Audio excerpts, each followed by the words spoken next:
Assalamualaikum warahmatullahi wabarakatuh, Bapak Ibu. Selamat siang. Saya akan menyampaikan tentang kecerdasan finansial, ya. Sekarang tanggal 26 November.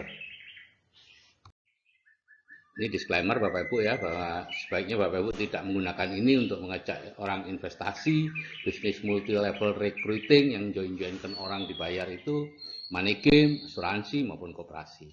Dan juga tidak memposting ini di medsos, website dan blog. Nah, apa yang dimaksud dengan kecerdasan finansial? Ya, kecerdasan finansial itu artinya kalau kita disebut cerdas finansial, kalau kita bisa membedakan aset dan beban, kemudian tahu tentang cash flow, ya, tahu cara menggunakan uang, tahu penghasilan pasif dan aktif, tahu definisi kaya dan miskin, ya. Contoh aset dan beban. Di sini aja banyak yang tidak tahu Bapak Ibu, ya, banyak yang akhirnya menjadi susah harus bekerja terus seumur hidup karena tidak bisa membedakan mana aset mana beban. Jadi aset itu adalah segala sesuatu yang menghasilkan uang Bapak Ibu, ya. Segala sesuatu milik kita yang menghasilkan uang. Menghasilkan uangnya sekarang, bukan kok berarti itu dijual kemudian menghasilkan uang. Misalnya punya tanah dijual baru menghasilkan uang, atau punya rumah dijual menghasilkan uang, itu bukan aset Bapak Ibu. Aset adalah yang terus-menerus menghasilkan uang. Misalnya punya ternak, ya, ternaknya itu aset. Kemudian punya apa lagi nih? Saham, deposito, ya. Kemudian ya rumah yang dikontrakkan, itu semuanya aset. Nah, kalau beban adalah segala sesuatu milik kita yang menyebabkan kita mengeluarkan uang. Rumah yang kita tinggali sendiri, mobil yang kita pakai sendiri, itu semuanya adalah beban. Jadi intinya aset itu seharusnya dinaikkan setinggi mungkin, beban diturunkan serendah mungkin. Tapi yang terjadi adalah terbalik, karena kita tidak mengerti. Ya, kita kadang-kadang mendapatkan dari bank, ya, bahwa rumah Bapak itu aset. Ya, betul, aset. Cuman yang dijadikan masalah adalah itu asetnya siapa, gitu ya. Bukan asetnya Bapak, itu asetnya bank, gitu ya. Mobil yang Bapak miliki itu juga bukan aset, itu asetnya bank. Padahal kalau Bapak nyicil itu jelas itu asetnya bank. Nah, yang kedua adalah tentang cash flow, ya, cash flow atau aliran uang, ya. Yang penting bukan jumlahnya Bapak Ibu, yang penting adalah dari mana dapatnya dan kemana larinya. Ada 3 macam cash flow. Yang pertama adalah cash flow-nya orang miskin, kedua cash flow-nya kelas menengah, dan ketiga cash flow-nya orang kaya. Nah, bedanya cuma dari mana asal uang, kemana perginya, dan setiap bulan habis apa enggak. Cash flow orang miskin misalnya, ini penghasilannya dari pekerjaan atau dari pelaku bisnis yang dia lakukan sendiri, ya. Kemudian uangnya habis setiap bulan untuk makan, minum, sewa rumah dan pakaian, ya. Jadi sepanjang uangnya habis, Anda termasuk cash flow-nya orang miskin. Tidak peduli penghasilan Anda itu 1 juta, 10 juta, 100 juta, sepanjang itu habis setiap bulan, cash flow-nya cash flow orang miskin.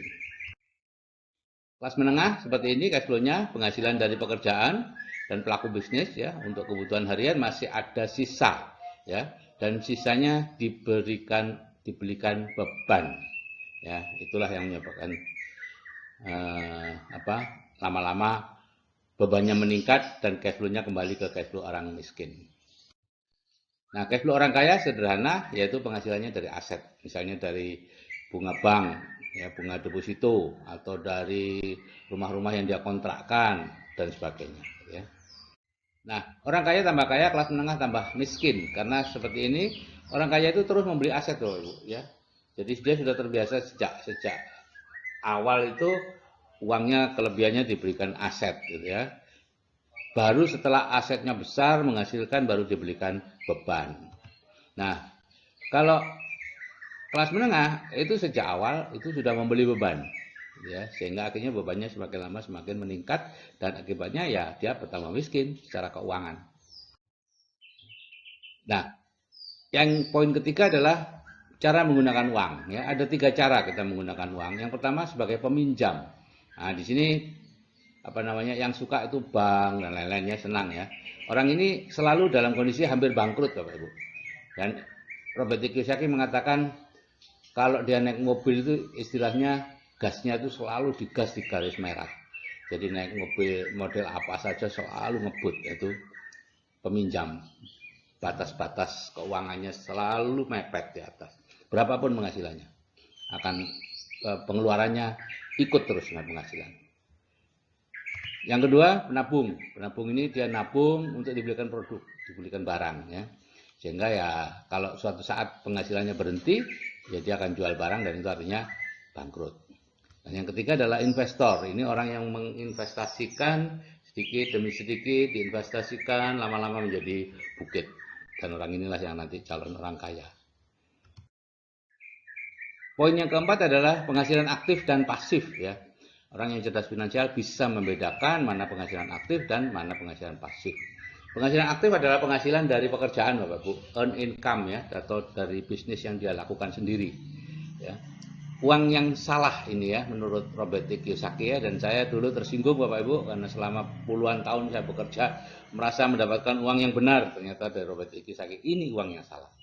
Dan benar karena memang semakin besar penghasilannya, hutangnya akan semakin tinggi pula.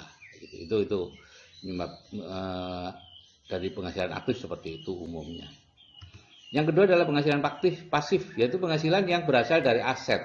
Aset adalah sesuatu yang kita kerjakan sebelumnya, gitu ya, hasil dari apa yang kita kerjakan sebelumnya. Dan ini disebut sebagai uang yang benar. Yang kelima adalah definisi kaya. Ada dua definisi kaya. Yang pertama adalah penghasilan pasif Bapak Ibu lebih besar dari biaya hidup. Kalau seperti itu Bapak Ibu disebut kaya. Di sini tidak ada masalah jumlah Bapak Ibu ya. Di sini tidak ada masalah jumlah penghasilannya berapa, nggak ada. Tapi misalnya nih contoh Bapak Ibu punya kos-kosan ya, kos-kosan menghasilkan 6 juta sebulan, padahal Bapak Ibu biaya hidupnya 5 juta. Itu sudah kaya meskipun sederhana ya. Nah, yang kedua adalah jumlah hari tanpa bekerja secara fisik dan tetap bisa mempertahankan tingkat kehidupan Anda. Gitu ya, itu artinya. Jadi, berapa kekayaan Anda? Kalau Anda ingin tahu, silahkan berhenti bekerja mulai besok. Berapa lama Anda bisa mempertahankan tingkat kehidupan Anda tanpa harus menjual sesuatu. Nah, definisi miskin, ya. Orang yang harus bekerja untuk mempertahankan tingkat kehidupannya. Ini definisi secara keuangan ya Bapak Ibu ya. Kalau definisi miskin secara sosial tuh relatif lah ya. Yang rumahnya, lantainya tanah mungkin itu disebut miskin, rumahnya gede. Tapi itu secara keuangan enggak ada. Ya. Jadi saya ini dulu termasuk orang yang miskin kalau secara keuangan. Karena saya harus bekerja untuk mempertahankan tingkat kehidupan saya. Kalau saya berhenti bekerja sebulan aja, istri saya sudah harus menjual sesuatu. Ya. Nah, cash flow kuadran ini nanti akan lebih banyak Bapak Ibu peroleh di video cash flow kuadran ya. Ada 4 cara kita mendapat penghasilan. Yang pertama adalah employ, itu sebagai karyawan. 2, self-employ atau profesional dan pelaku bisnis ya, seperti pemilik restoran, pemilik pemilik warung, pemilik salon, ya, bengkel, ya itu pelaku bisnis. 95% orang ada di sini Bapak Ibu. Sedangkan uangnya hanya 5% uang yang ada di sini. Makanya kalau Bapak Ibu perhatikan, syarat untuk bisa berhasil di keduanya ini semakin hari semakin tinggi syaratnya. Nah, berbeda dengan yang kedua, kuadran kanan yaitu kuadran business owner dan investor. Business owner ada 3, konglomerasi, waralaba dan network marketing. Ya, investor ya investor. Ini 5% orang ada di sini, 95% uang berada di sini. Sehingga biasanya kalau sudah masuk di sini tuh ayem banget. Alhamdulillah saya sudah masuk di kuadran kanan. Dan beberapa teman saya sudah masuk ke sini. Nah, Robert T. Kiyosaki menyarankan mereka yang di-employ dan self-employ jangan terlalu lama, pindahlah ke business owner dan investor. Tapi sekali lagi ini pilihan ya, saya hanya membacakan apa yang disarankan Robert T. Kiyosaki ya. Jadi ini pilihan masing-masing, tidak ada hal buruk atau hal jelek di sini. Ini hanyalah sebuah pilihan.